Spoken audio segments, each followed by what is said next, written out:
Hello everyone and welcome back guys to more MotoGP 2019 where today we're here back for round 2 of the Red Bull Rookies. Rossi domination in round 1 of the season, but today we're here at Italy for the Grand Premio d'Italia Oakley. I've probably butchered that name once again. But yeah, obviously if you guys are new around here, make sure you do get yourself subscribed for more MotoGP 2019. And this weekend we're at Mugello, or Mugello even I think it's pronounced, I don't know for sure. But yeah, this one I do actually know this track. It's a track that's also driven in sort of cars as well, so we've got another track that I sort of know on this game. You know, it's nice to at least get a few in the early stages of the season. But anyway, yeah, let's jump on then into this weekend. We've got qualifying and then obviously the race, just like last time out. And if you guys are new around here, make sure you do get yourself subscribed for more F1 MotoGP 2019 gameplay on the run up to F1 2019 as well, obviously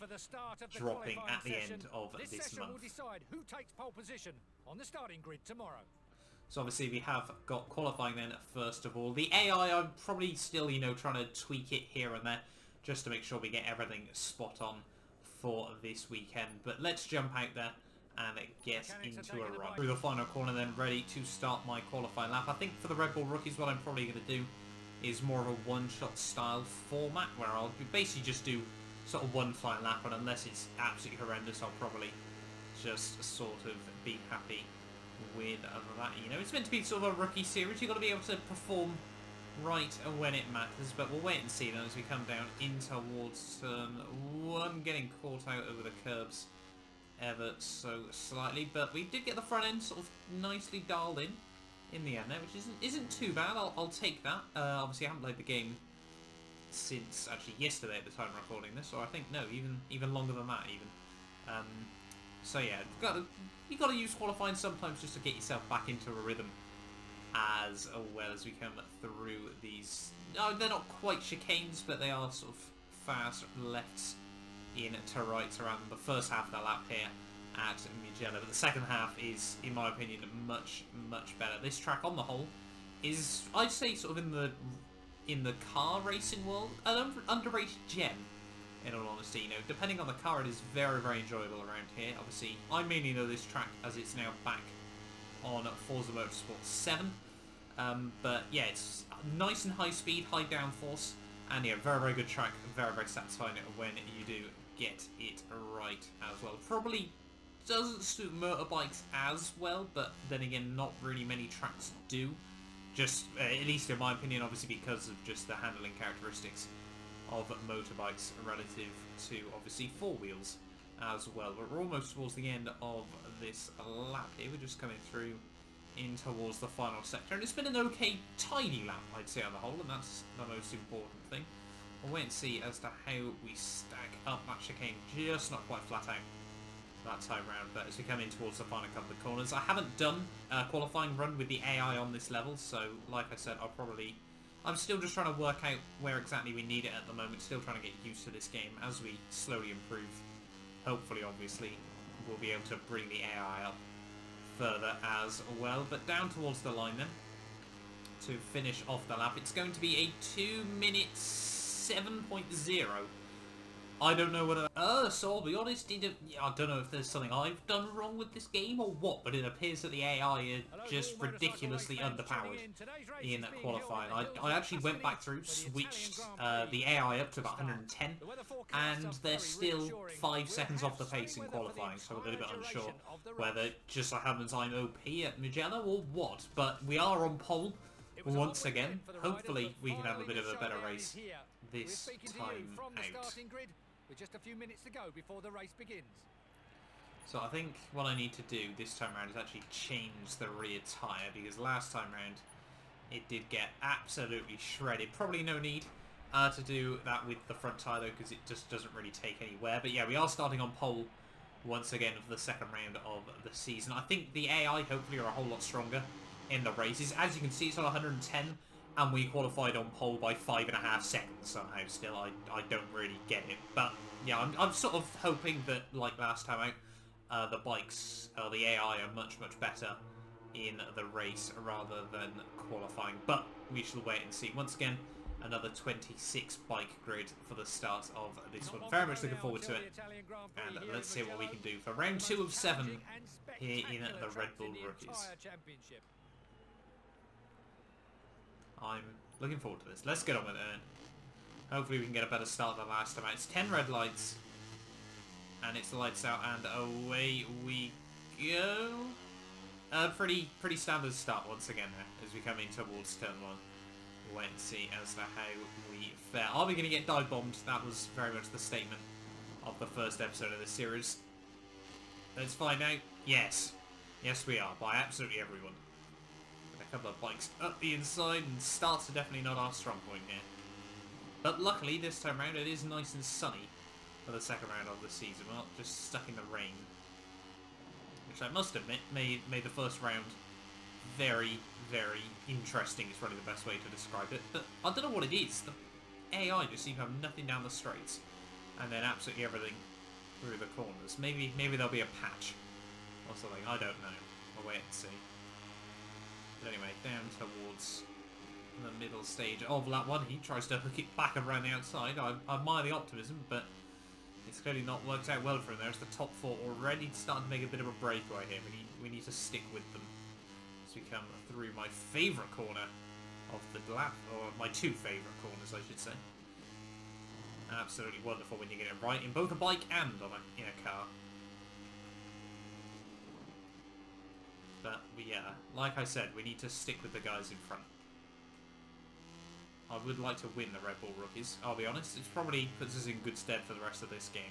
Finish off lap 1 and we're about hanging on to P4. Top 3 have, absolutely gone for it.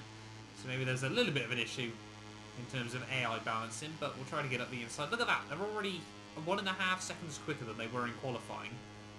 On the warm, well, I say the warm lap, the first lap of the race from a standing start. It does make no sense as they get very, very loose through turn 1. But I think the top AI definitely seemed like a very, very even balance to myself. Just very, very strong in different areas of the lap. I think we'll certainly be pushed to try and keep up with them at the moment, especially if we can't get past this guy as well nice and soon. Once again, it is another 8-lap race. I think every race in the Rookies is about 8 laps.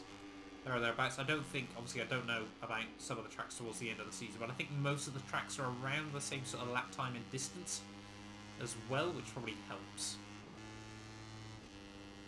See, look at that, the AI now, 202s. Maybe they're now maybe I've set them too far the other way now. We'll wait and see over the next couple of laps. But it's another 204. This game makes no sense to me. I'm genuinely getting confused with it.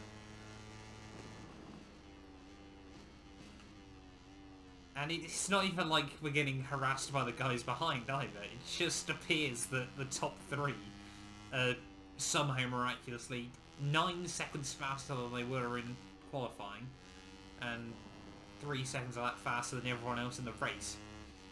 It's interesting. It's like rubber banding gone wrong at the moment, and that's not going to help. And now we're going to have a battle on our hands. It was P4, but now where are we now? P9 of 26. We're going to need a bit of a recovery. But I think, we're slowly learning where we need to be with the AI.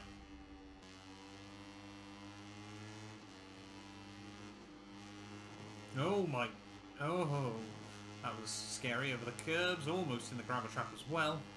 We're now all over the back of them, but we need to really sort of give ourselves an opportunity. Nice little wobble through the final corner. We're really trying to avoid the curbs now.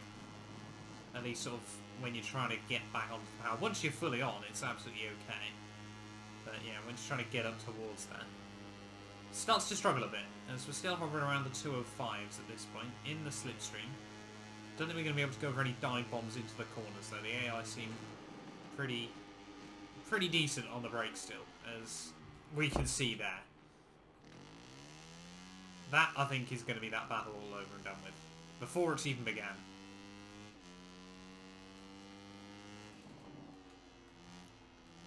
But we'll continue on and see if we can do anything again. I brake at exactly the same point the AI do, and yeah, I'm the only one that falls off. Am I doing something wrong? I don't know. 4 seconds, I think, is an optimistic gap to try and close back up again, though. Well, I think, sadly, once again, though, the tyre wear has ruined what could have been quite a decent sprint to the finish. Now, I'd be lying if I said I haven't had a few more issues since falling off the last time round. As you can tell by the gaps, yeah, we've just not been able to do anything after making the mistake. The tyres are completely gone, and yeah, sadly, it's unless obviously I make another mistake, which we almost do.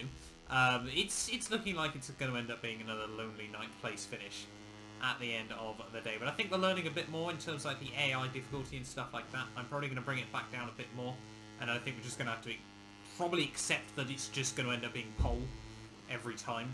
It's a sad situation, I'll be honest, you know, unfortunately always getting pole, but yeah, unfortunately, milestone plus fix. I don't know if there's anything else I could do. If you do know any sort of ideas, please leave them down in the comments as well for me. But down towards the line, though, it's still going to be more valuable points in the championship. Consistency is key, and it's going to be another 9th place. Not quite the result I was hoping for, considering we're running in 4th throughout a lot of that race. But still. Let's take a look at the final race results. See, look again at the gaps. We're just in a bit of no man's land. Top 3, OP. Everyone else doesn't quite have it at the end of the day, but David Salvador wins that time out. I'm not too sure if he won the first race as well. Carlos Tate P2 and Yuki Kuni in P3. I think that seems like the top 3 from the first result. Yeah, there we go. So those 3 still absolutely leading the way. David Salvador, 2 wins from 2 so far, absolutely smashing it. Carlos Tate and Yuki Kuni tied in 2nd place at the moment. Lorenzo Fellon up to P4 ahead of Barry Baltus and Jason. Not even going to try and pronounce that surname. Marcus and Haruki Noguchi just in front of me there. We're obviously still P9 after those 2 9th place finishes there, ahead of Mario AG as well. And how many drivers have scored points? Just 14. So, sorry, 15 even, just so far in this championship. So still quite a few riders left to score. But, I mean, we'll take that. It was certainly another learning curve at the end of the day. Hopefully we can really try and mount a challenge. Excellent job, and the results show it. The next step is fighting for the results that matter. And it looks like he's on the right path. So, clearly they still think I've got a bit of potential on this game as well. Yeah, we're going to win a few more points at the end of the day there. And hopefully next time out at Assen, we can have a bit of a better result in that race. But yeah, thank you all so much for watching this video. Get yourself subscribed if you're around here, and hopefully, yeah, I will see you guys for Assen tomorrow.